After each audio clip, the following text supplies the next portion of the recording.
All right, guys, it's Theon, and today we're going to do our homeschool workout. A lot of you may not know, my wife and I, we homeschool all of our children, and with that being said, they don't have gym or recess, so I've come up with pretty much a boxing type of workout for my kids to do, especially my boys, so that they can gain agility and all their mobility skills, but from a boxing background, amongst other things that we do, okay? So, who I have, my youngest is here. She's joining us today, Talia. Talia, come over here. Talia, she's 5, just turned 5. She's gonna be joining us today. Normally she's not working out with us, but she likes to get a little workout in sometime too. All right, my 10-year-old, Ty, back here. Faden is my 12-year-old. And True, big 16-year-old, okay? So, thank you for joining us for our little workout today. It's going to be our warm-up as we go into what it is, our workout. Stay tuned. All right, guys, one of the first things that we do in the morning, and we do this about 3 times a week, guys, Tuesdays, Thursdays, and Saturday mornings. And one of the first things that we do when we come out to do our exercise, we do core work, okay? And we start off by doing row your boats. Let me demo to show you what I'm talking about. We lay out flat with our hands above our heads. Then we, like an accordion, we come up. That's 1, 2, 3, 4, 5, okay? And they typically do about 50 of those as a part of the warm-up. Now everybody, depending on what age you are, like Tally, it's very hard for her to do them, but she tries. Over time, she'll build up that muscle base and get that muscle endurance in there, and she'll have it. All right, guys, go ahead and knock out your 50. 1, 2. Oh, she's doing pretty good. Looking good. Keep going, keep going. That's all right, keep going. And usually, depending on the age, a lot of the kids might be at a different phase or different stage. I know it was very difficult for Ty also when we first started doing it, but now he's getting used to it. I just say that to let you know that everybody, kind of like in their season, may be difficult at first, but through repetition and consistency, they'll get it.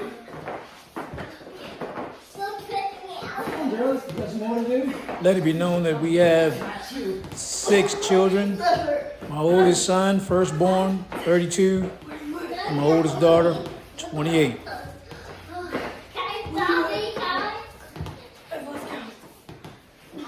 All right, so then knock out about 50 rodeo bolts of core work, which is good. Right after that, we go straight to our jump rope. Right after our ab work, we get into our jump rope. And we typically use a timer for the jump rope, and we do it for about 2 minutes. 2 minutes per round. On the green, we normally start 2 minutes around. And we go. And again, same thing even with the jump rope. Everybody's not the same place, same level at the same time. So they kind of learn as you go. They've been doing this for approximately, I think, I would say 8 months now. And they've come a long way from the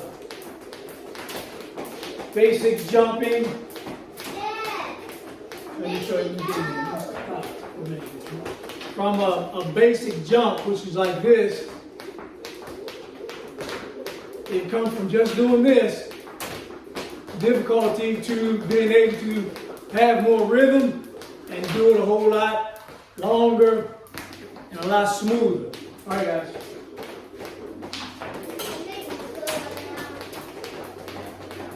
So once again, repetition and consistency is the key. We start off slow and that's good. We just want to keep on going, all right? You mess up, you just jump right back in there. Because we're always going to mess up. Using any type of a timer is a good way to promote repetition and consistency so that they get an opportunity to mess up and continue to go again, and it just makes them better at what it is they're doing or trying to accomplish.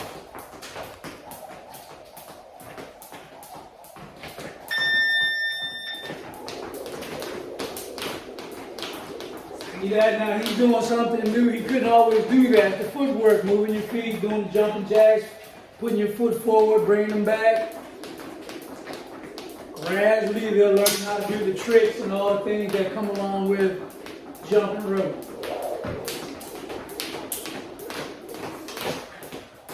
All the while working on that cardio, which is very important, right?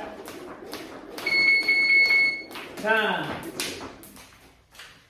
They get a 30-second rest, and then they jump rope again, okay?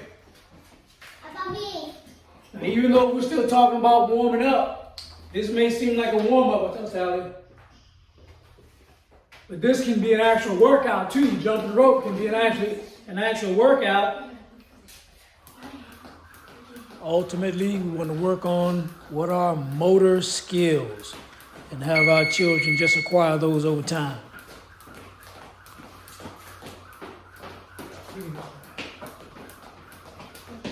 So as they begin and learn more and more, I always test them, you know what I mean? So I say, how many times can you jump without messing up? 10 times, 20 times, 30 times, and that helps them get better and better, just giving you some ideas.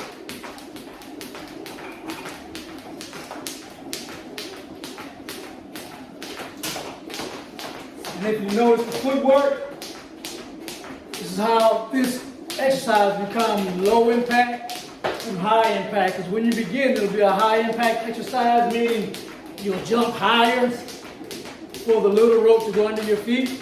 But after a while, you'll barely leave the floor, as you see these guys. See that? You'll barely leave the floor. So you'll go from high impact to low impact, and that'll be a good gauge to let you know whether or not you're improving or getting better.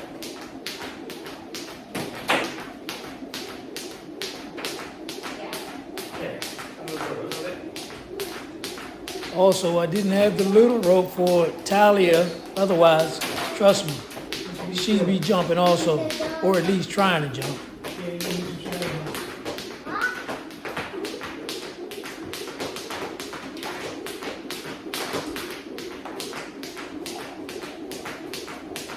All right, that's jumping rope. This round's about to end.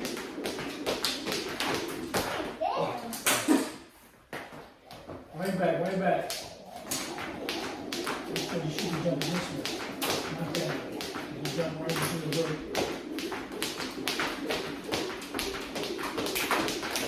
You mess up when jumping, we encourage you to get right back in there. Get right back to jumping. Oh yeah. Good work. Moving on. Guys, after the ab work and the jump rope, they put their wraps on and they shadow box, another part of their warm up before we get into any type of bag work or pad work, okay? They just get in front of the mirror in their stance and they're throwing their shots, right? Shadow boxing, going through the motions, warming up the body a little bit more.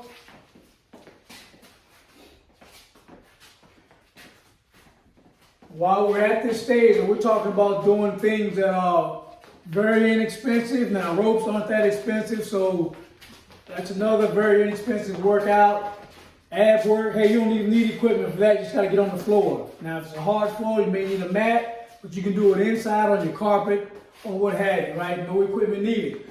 Now, when you get into the boxing aspect, now after their warm-up, as far as their ab work and jump rope, then they want to prepare themselves to go into the punching stage. So they have on hand wraps, and these, if you ask me, are the best way to go, which are, they're like glove wraps, right? Already made up for you. You just slip them on.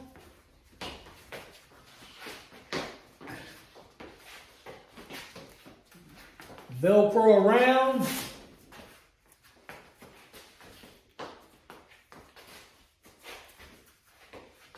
And there you go.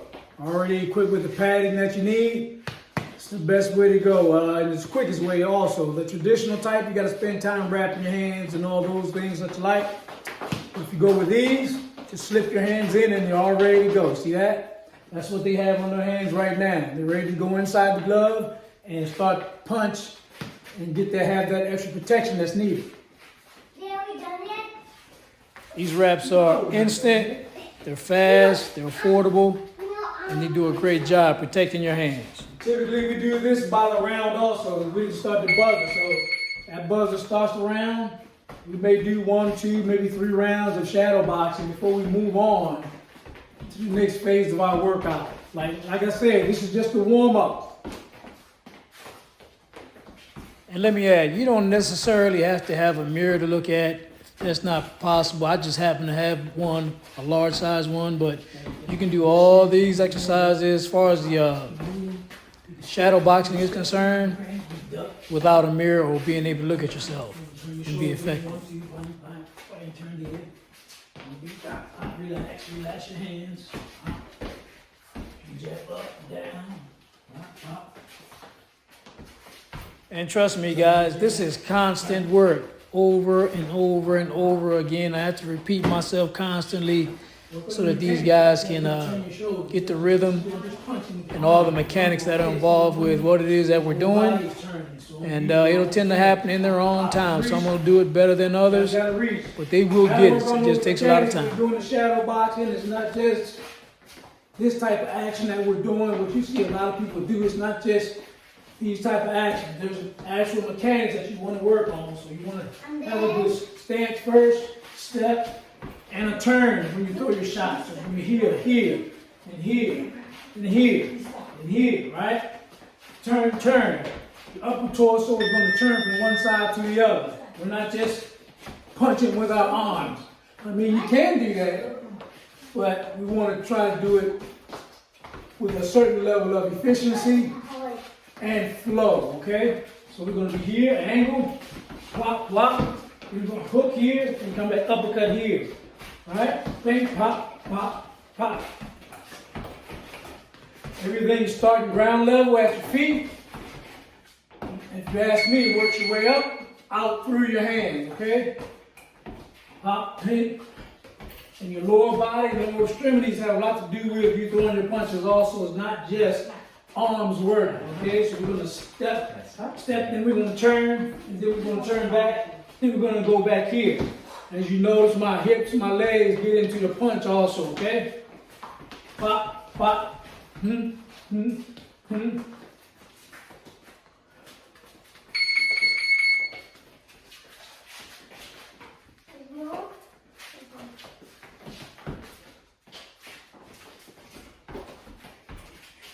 Are we done yet? No, You gotta change your levels. So you guys just like a stiff man, you're gonna be upright all the time. I'm here, I'm bobbing, I'm weaving, I'm stepping. I'm moving, I'm lowering my level, my legs, right? All right, guys, thanks for joining us at Glove Up with Theon.